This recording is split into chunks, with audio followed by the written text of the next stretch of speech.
మిమ్మల్ని బాగా భయపెట్టే హారర్ మూవీ అయితే వచ్చేస్తుంది. సో, ఈ ఓటీటీలో తెలుగులో అయితే స్ట్రీమింగ్ అవుతది. సో, ఎంతమంది భయమేసినా హారర్ సినిమాలు చూడడం మాత్రం చాలా మందికిష్టం. సో, దీన్ని ఓ థ్రిల్ అయితే ఫీల్ అవుతారు. సో, ఈ జానర్‌లో మంచి క్రేజ్ ఉంటది. అందుకే గతంలో వచ్చిన హారర్ కంటే ఇప్పుడు వస్తున్న లేటెస్ట్‌దొస్తుంది. అదే 'హెరాడేటరీ'. సో, ఇది హాలీవుడ్ నుంచి భయానకమైన పాపులర్ మూవీ అనే చెప్పొచ్చు. సో, హారర్ సినిమాలు చూడేవాళ్ళు ఈ మూవీని చాలామంది ఇష్టపడతారు. ఎందుకంటే ఇది ఒక డాక్యుమెంటరీ. ఇది ఆల్రెడీ స్ట్రీమింగ్ ఎక్కడుందంటే అమెజాన్ ప్రైమ్‌లో అయితే స్ట్రీమింగ్ ఉంది. సో, ఇది ఇంగ్లీష్‌తో పాటు తెలుగులో కూడా ఉంది.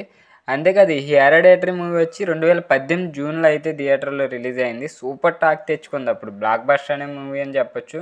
దాదాపు $10 మిలియన్ ఈ మూవీని తీశారు. సో, $87.8 మిలియన్ అయితే దక్కించుకుంది. అంటే చూడండి ఎంత పాజిటివ్ రివ్యూలు వచ్చాయో. ఈ 'హెరాడేటరీ' మూవీలో కొంతమంది స్టోరీ లైన్ అడుగుతారు కాబట్టి, స్టోరీ లైన్ ఏంటంటే యానీ గ్రాహం అనే మహిళ తన భర్త, ఓ కొడుకు, మతి స్థిమితం సరిగ్గా లేని కూతురుతో జీవనం సాగిస్తుంటది. అయితే తన తల్లి ఏలెన్ చనిపోయిందని తెలుసుకొని అంత్యక్రియలకు వెళ్తాడు. ఆ తర్వాత యానీ కుటుంబానికి అనూహ్యమైన పరిస్థితులు ఎదురవుతాయి. ఆత్మ వెంటాడుతున్నట్టు అనిపిస్తది. ఈ క్రమంలో భయానక విషయాలను అయితే ఎదుర్కొంటారు. ఓ దశలోని యానీ కూతురు చార్లీ తల, మొండు వేరవుతాయి. ఈ క్రమంలో తన వంశం గురించి భయానక విషయాలైతే యానీ తెలుసుకుంటది. వారసత్వంగా వచ్చే శాపం నుంచి తప్పించుకునేందుకు ఆ ఫ్యామిలీ ప్రయత్నం అయితే చేస్తది.